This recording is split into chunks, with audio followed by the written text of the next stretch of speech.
There's a town in the mountains where only one light burns at night. Just one. A single porch lamp glowing against the darkness, illuminating empty streets that were built for 3,000 people. No traffic, no voices, no signs of life except that single light and the man who keeps it burning. His name is Dale Harrow, and he is the population of Harper's Hollow. Population? 1. The storefronts are boarded up. Paint peels from porches in long, curling strips. For sale, signs lean at angles, faded and forgotten. Nature is reclaiming what humans abandoned. Weeds pushing through sidewalks, vines climbing up the post office walls. Why would anyone choose to be the last person in a dying town? What you're about to discover will change how you think about home forever. Rewind 30 years, and Harper's Hollow was alive. 3,000 residents. A sawmill that ran 3 shifts, 6 days a week. The smell of fresh-cut lumber hung in the air like perfume. Train whistles marked the hours. The diner on Main Street was packed every Friday night. Families squeezed into red vinyl booths. Kids stealing French fries off each other's plates. The jukebox playing Patsy Cline and Johnny Cash. Everyone knew everyone. The Johnsons lived next to the Mitchells, who'd been neighbors with the Harrows for 3 generations. You couldn't walk to the post office without stopping for 5 conversations. The high school had 400 students. The church held 3 services on Sundays just to fit everyone in. The sawmill was a heartbeat. When it beat strong, the town thrived. Jobs meant mortgages. Mortgages meant families. Families meant a future. But heartbeats can falter. Automation came first, machines replacing men. Then cheaper lumber from overseas. Profit margins thinned. The mill cut shifts, then cut workers. The Johnsons moved to Portland for work. The Mitchells went to Denver. The hardware store closed when there weren't enough customers. Then the diner. Then the post office.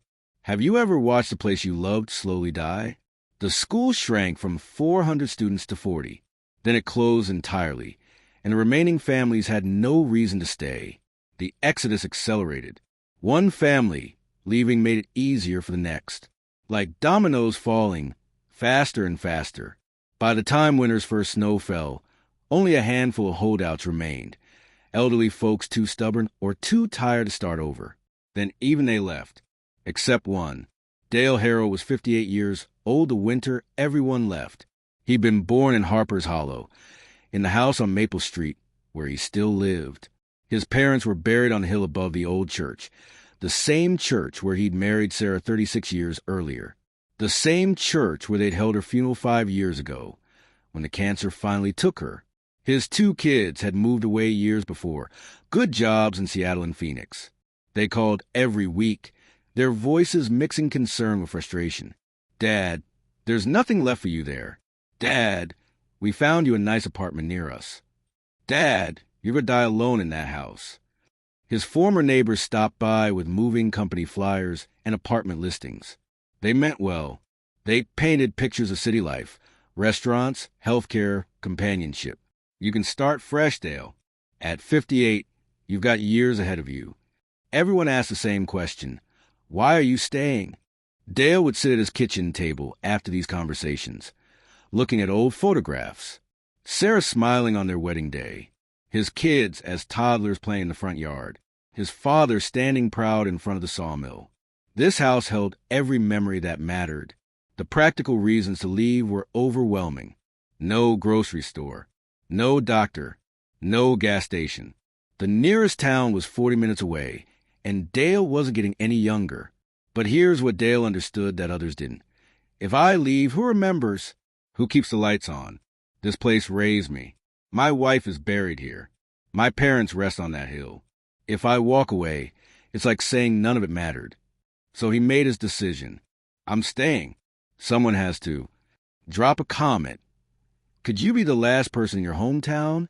What would make you stay when everyone else left? One man versus the inevitability of erasure. What Dale did next turned loneliness into something beautiful. The first morning alone was the hardest. Dale woke to absolute silence. No traffic sounds. No distant voices. No dogs barking or kids laughing or train whistles marking the hour. Just wind moving through empty streets and the creak of his own house settling. He made coffee and sat on his porch, watching the sun rise over Main Street. Every storefront was dark. The barber shop where he'd gotten his first haircut, boarded up. The church where generations had been baptized, married, and mourned, locked and empty. The schoolyard where his kids had played, overtaken by weeds taller than the rusted swing sets. Nature was patient but relentless. Vines climbed the post office walls. Saplings pushed through cracks in the sidewalk. Paint peeled in long, curling strips, revealing what had gone gray with age. The for sale signs had faded to ghosts of themselves, leaning at angles like grave markers. Dale's daily routine became ritual, the only structure in a world without schedule. Morning coffee on the porch, a walk down Main Street, checking buildings for storm damage or broken windows, clearing debris, salvaging what could be saved before weather destroyed it completely. He'd rescued the corner booth from the diner, his and Sarah's spot, and moved it into his kitchen. Now he ate dinner there, sometimes placing her photo across from him, pretending she was still there to share the silence. The ghost town atmosphere pressed in.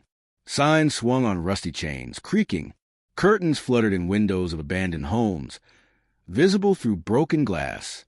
Every sound he made echoed, his footsteps on the sidewalk, the slam of his truck door, his own voice when he talked to himself, which he did more and more. Have you ever tried to hold on to something that's slipping away? The moments of doubt came at night. Sitting in the living room that once held family gatherings, now just him and the TV. Am I preserving something sacred, or just refusing to accept it's over? One day, searching his attic for old tax records, Dale found his father's 35mm camera.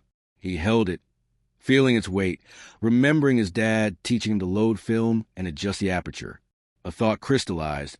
If this place is dying, someone should record what it was. He bought film from the next town over and began photographing everything. The barbershop where old man Patterson had cut hair for 50 years. The church steeple silhouetted against mountain sunsets. The schoolyard with its ghost playground. Every storefront, every street sign, every porch and window and doorway. He photographed the beauty and decay, rust patterns like abstract art, light streaming through broken windows. The wave vines created natural frames around forgotten doors. But photographs alone weren't enough. Dale started writing captions from memory. Miller's Hardware, EST 1947. Mr. Miller let kids buy penny candy on credit and never kept track. Said he figured it even out in the end. First Baptist Church, built in 1923. Sarah and I were married here June 12, 1982. The stained glass was donated by the Morrison family after their son came home safe from Vietnam. Harper's Hollow Elementary. My kids attended here. Every spring they'd put on a musical in the cafeteria. The whole town would come. He compiled these into an album, Harper's Hollow, A Town Remembered. Then, on a whim, he created a simple website and started posting the photos with their stories. He didn't expect much. Maybe his kids would see them. Maybe a few former residents would stumble across them and feel nostalgic. But the internet has a way of finding beauty in unexpected places. Former residents started commenting. That's where I had my first kiss. I remember that barbershop. Patterson gave me a lollipop every time. My grandmother worked in that diner for 30 years. Then strangers discovered it. Urban explorers fascinated by ghost towns. Photographers drawn to the aesthetic of abandonment. But more than that, people moved by Dale's devotion, by the care in his captions, by the fact that someone was still there, bearing witness. The counter on his website climbed. 100 visitors. 1,000. 10,000. Dale's loneliness hadn't changed, but his purpose had clarified. A reporter from a regional newspaper saw Dale's website. She drove the winding mountain roads to Harper's Hollow on a gray Tuesday morning and found Dale on his porch, coffee in hand. I'd like to interview you, if that's okay. Dale was skeptical. He'd never sought attention, but he was also profoundly lonely. He invited her in for coffee. They talked for 3 hours. Dale showed her the town, sharing stories about every building they passed. The reporter recorded everything. struck by his quiet eloquence about place and memory and what it means to belong somewhere so completely that you can't imagine being anywhere else. The article ran with the headline, "The Last Man of Harper's Hollow, Why He Won't Leave." It spread quickly, picked up by larger outlets. Then national news. TV crews arrived with their cameras and microphones, capturing drone footage of the empty town and Dale walking alone down Main Street, a solitary figure in a landscape of absence. Dale became a symbol of rural America's decline, of stubborn perseverance, of loyalty to places the economy had abandoned. He never asked for this fame. The attention made him uncomfortable. Cameras felt intrusive. Reporters asked the same questions over and over, wanting to perform grief for their audiences. But he welcomed every visitor because they proved something essential. The town still mattered. People still cared. Harper's Hollow wasn't just a forgotten footnote. It was a story worth telling. Former residents started reaching out. Emails, letters, phone calls. They'd been following Dale's photographs, feeling waves of nostalgia they hadn't expected. Memories surfacing that they'd buried when they left. First loves, childhood adventures, the sense of belonging to something larger than themselves. As Thanksgiving approached, someone asked, "Dale, can we come visit? See the old place one more time?" "Of course," Dale said. "The town's still here." 20 people showed up that Thanksgiving. Some had driven 6 hours. They walked the streets together, pointing at houses where they'd grown up, sharing stories at intersections where significant moments had occurred. They cried at the church, overwhelmed by memory and loss. They laughed at the remains of the diner, remembering terrible coffee and amazing pie. Dale cooked a meal for everyone in his home. Turkey and all the fixings, the house full of voices and laughter for the first time in years. His dining room overflowed. People ate standing up, sitting on the floor, spilling onto the porch. That evening, after everyone left, Dale sat on his porch listening to the silence return. But it felt different now. Not empty, peaceful, like the town had been holding its breath and finally exhaled. This is what happens when one person refuses to let go. Others remember they cared too. But Dale's influence was about to go even further. In the months following that Thanksgiving, the visits continued. A trickle at first, then a steady stream. Former residents brought their children and grandchildren, showing them where they'd grown up, trying to pass down something intangible but essential. Someone created an online group, Friends of Harper's Hollow. It started as a place to share memories and old photographs. But the conversation shifted. What if we preserved it? Not as a living town. That ship had sailed and everyone knew it, but as a historical site. A place that represented thousands of small towns across America that had risen, thrived, and faded. The church could be restored. The town square maintained. Not as a museum exactly, but as a memorial. A place for descendants to visit. For history to be honored. The county initially dismissed the idea. There's no funding for ghost towns. We barely have money for living communities. But the group persisted. They organized fundraisers, applied for historical preservation grants, mobilized volunteers. And at the center of it all stood Dale. Proof that someone cared enough to stay, that this place mattered enough to fight for.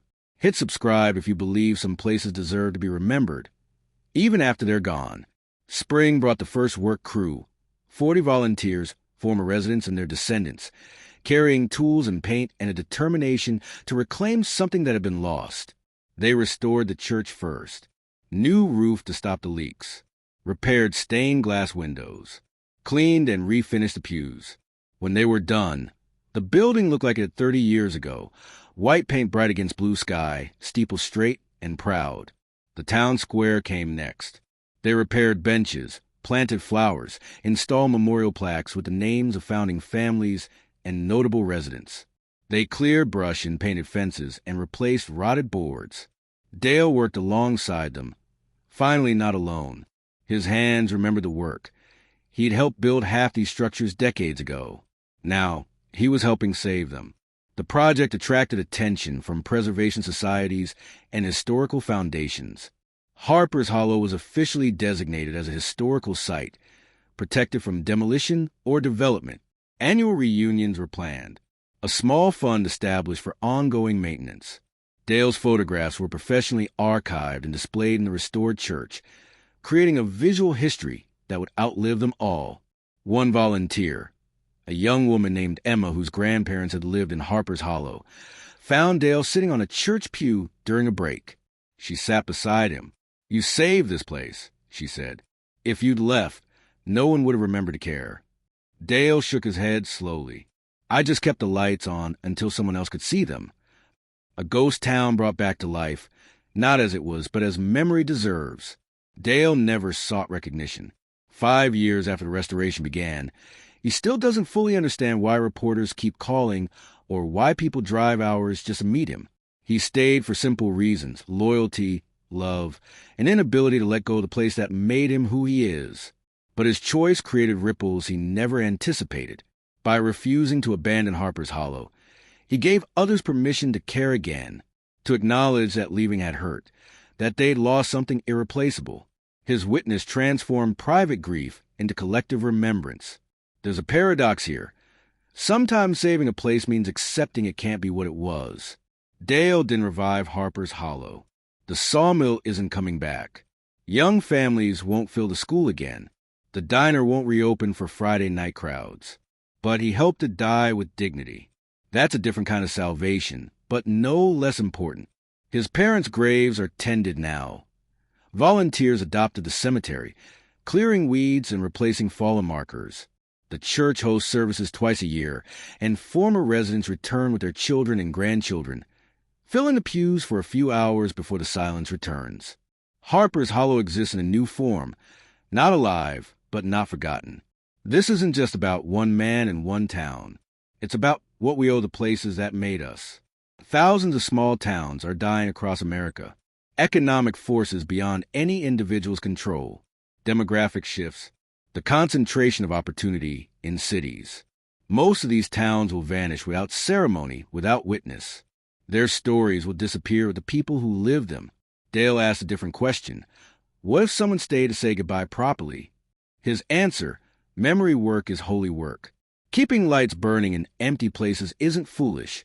It's faithful. Some places deserve a keeper. Someone willing to remember what they were when the rest of the world moves on. Do you know a place that deserves to be remembered? Dale is 63 now, still living in a house on Maple Street. His daughter visits more often, finally understanding why he couldn't leave. She brings her kids, and Dale shows them around, telling stories about their great-grandparents, about the town in its glory days, about what it means to love a place completely. He's training volunteers to continue the preservation work, teaching them which buildings need what kind of maintenance, where the water damage is worse, how to protect the structures through harsh winters. One day, and Dale knows this, he'll be buried next to his parents and Sarah on the hill above the church. And Harper's Hollow will endure, not as a living town, but as testament to love and loyalty that outlasts economic viability. Dale sits on his porch as the sun sets, the town stretched out before him in the golden hour light. The lights that burn now aren't just his anymore. The church is illuminated twice a year. The town square has solar lamps along the paths. The historical markers have small spotlights. The silence isn't empty anymore. It's peaceful. Here's the question Dale's life poses. What are you the keeper of? Not just physical places, traditions, stories, memories. What will disappear if you stop tending it? What deserves your witness, your loyalty, your refusal to let it fade quietly? We live in a disposable culture. Places, relationships, history is discarded for convenience or profit, or because holding on is hard. Dale's defiance was simple. Not on my watch. That defiance can be replicated anywhere, for anything worth preserving. Harper's Hollow's website now gets thousands of visitors annually. The photos Dale took are archived with the State Historical Society. School groups visit to learn about rural American history and economic change. Documentary filmmakers have shot 3 films there, all because one man refused to turn off the lights. If this story moved you, share it. Like, subscribe, and tell me, what place in your life needs a keeper? What are you willing to stay for? Dale walks Main Street one more time as day ends. The town is still empty. He's still alone most of the time. But it's not abandoned anymore. because someone bears witness. That's the difference between extinct and remembered. One person caring enough to stay. The mountains turn purple in the fading light. The church steeple catches the last rays. And that single porch lamp clicks on automatically, burning through another night. Next time, the librarian who saved 10,000 books from a town that wanted to burn them. You won't believe what she risked. Subscribe and keep these stories alive. Because forgotten doesn't have to mean gone.